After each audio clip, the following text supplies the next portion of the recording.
got paper in your hands? Okay. Don't consider it just a formality. This is the philosophy of the subject of medicine as a whole. So not only understand every word of it before you take the oath, make a printout of it again, put it in your rooms throughout your training so that you remember what you are committed to. So I will read it out. When I say I, you have to take your own name. Okay? Are you clear? Yes. Please write it. I wholeheartedly pledge my commitment to acquire the knowledge, skill, and attitude required for the practice of medicine with excellence and integrity. I will always seek new knowledge and be forever willing to teach what I have learned. I will acknowledge my limitations and my mistakes so that I may learn from them. I will respect all faculty members, fellow students, institutional staff members, and patients. I will uphold the college code of conduct in its true spirit and conduct myself accordingly. I will help my fellow students in meeting their professional obligations. I will embrace the highest standards of medical profession. I will strive to alleviate suffering and use my skills to care for all in need without any bias or discrimination. Even under duress, I will not use my knowledge or skill against humanity. I will place the needs of my patients above my own. To uphold my responsibilities, I will maintain my own well-being and the well-being of whom I interact with. I commit myself to a life that will bring appreciation and honor to my family, my noble profession, my college, and my country. Congratulations.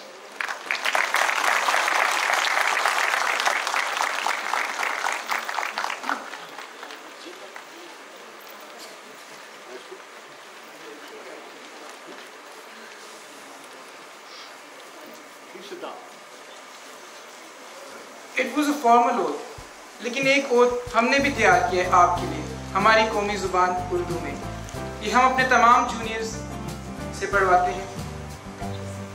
आइए आप और मैं एक इरादा करें, इंसानियत की खिदमत का वादा करें कि जब तक ये दिल धड़कता रहेगा, इंसानियत की खिदमत का शोला भड़कता रहेगा। आज आप और मैं एक अहद लेंगे कि कीमती इंसानी जानें बचाएंगे, काम को फर्ज समझकर निभाएंगे। हमारे नजदीक ना कोई फरिश्ता ना कोई शैतान होगा, हमारे लिए तो हर कोई सिर्फ इंसान है। Now I would like to re-invite our worthy Chief Executive Officer, Professor Dr. Akhtar Sohail Chughtai, to say a few words to the new batch 2026.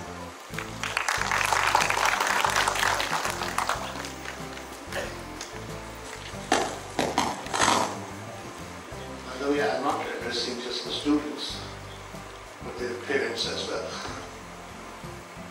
So, a few years ago, I was attending commencement, what you call this, convocation of Harvard University. And because my daughter was doing master's, graduating from master's today. And I asked one of our professors, how old is Harvard? And I was so embarrassed to hear the answer. He said, when you were making Taj Mahal, we made Harvard University. Going further back, I look at the history of different universities of the world. And Oxford was made somewhere in the 11th century. Cambridge in 13th century. We also made universities. I was in Cairo in November and visited Al-Azhar. And I was so disappointed to see the state of affairs. I was surrounded by encroachments, unclean environment. So I keep asking myself, where did we go wrong?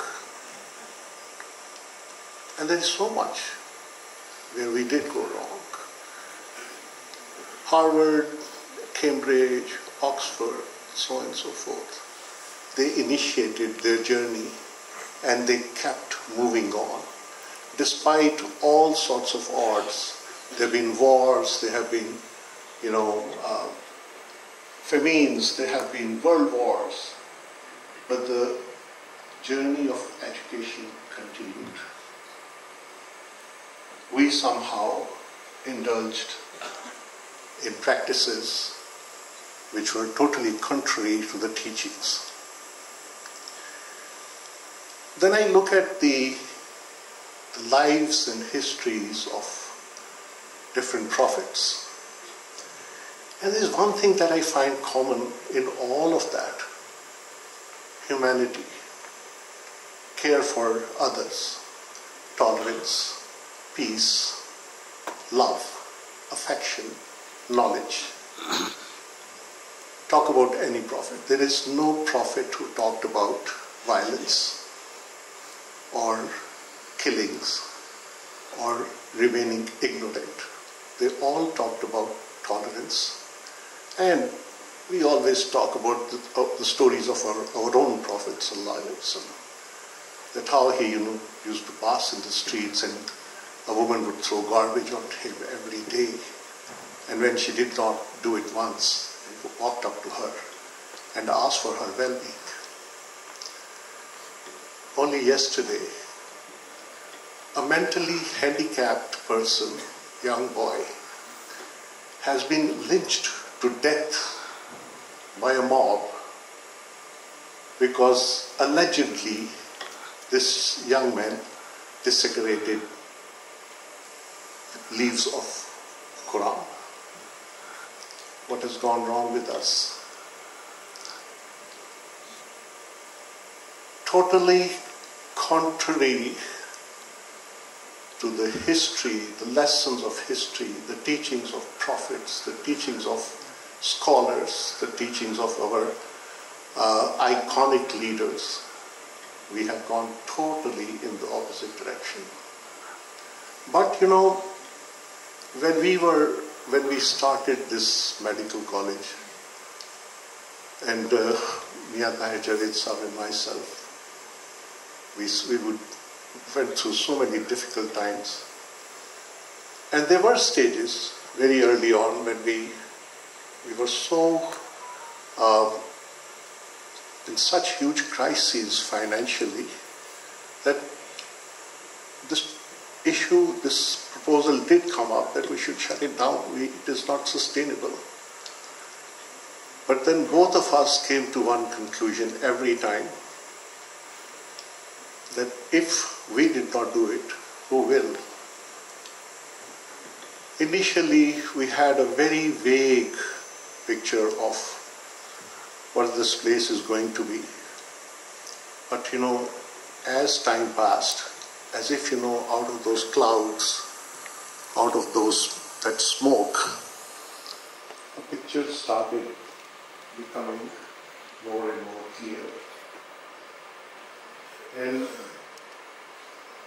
I sit alone at times and imagine and think about it, how this vague picture or this cloud or this smoke is going to transform into a visible, very distinct, very clear philosophy. And then I am reminded of the struggle of Jinnah and Iqbal. Why did we need this land? Why Jinnah wanted this land? Because he had a very clear vision of the future of this subcontinent and the future of Muslims in this subcontinent. And I remember when he said, those who are not supporting the creation of Pakistan will for the rest of their lives continue to prove to the Hindus that they are loyal to India. What is happening in India today? Jinnah, anticipated it 7-10 decades ago, a century ago. How blessed are the ones sitting in this hall and living in this country, and all those who have, sucked the resources out of this country for their personal benefits. I have virtually stopped watching the news shows in the evening because unfortunately most of the people who would come and participate in those talk shows, they start with the name of Allah, Bismillah pad ke, and then uske baad jhoot bolna shuru kar dete hain. And that breaks my heart because they are the ones who are supposed to lead the youth of this country, tell them what morality is, what ethics are. They are interlinked. And what is beggary? Beggary is when you are sitting in an exam and you ask the one who is sitting next to you, "Batao to si iska jawab kya hai?" You did not know the answer. If you are asking your colleague for the answer so that you can secure some extra marks, you are begging. Don't be beggars. Respect yourselves. Live with honor and dignity. Mat mango bheek. Iqbal ke bete ne unse, when Iqbal was in Germany, Javed Iqbal asked him for money to buy a car. That is when Iqbal said, "Khud hi na bech, garibi mein naam paida kar." Be yourselves. Respect yourself. आप जब किसी से कुछ मांगते हो, आपकी इज्जत खत्म हो जाती है. आपका कोई मकाम नहीं रहता. अपनी नजरों में कोई मकाम नहीं रहता. So that is what discipline is. That is why I am so almost cruel about it, that my students have to be what they are supposed to be. For that they have to work very hard and they have to be disciplined, they have to be honest, they need to have morals, they need to have integrity. So if you follow all that, this campus of 25 acres is going to be your reflection. This is going to be your home now. You are going to be spending more time in this place than you are going to be spending at home. So treat it as mini Pakistan. बाकियों ने नहीं बनाया ना, इसको छोटा पाकिस्तान बना लो. Where there is honesty, integrity, care, love, professionalism and tolerance. Forgive others' mistakes, tolerate others' bad attitude, and be an example for the rest of the world. Thank you very much.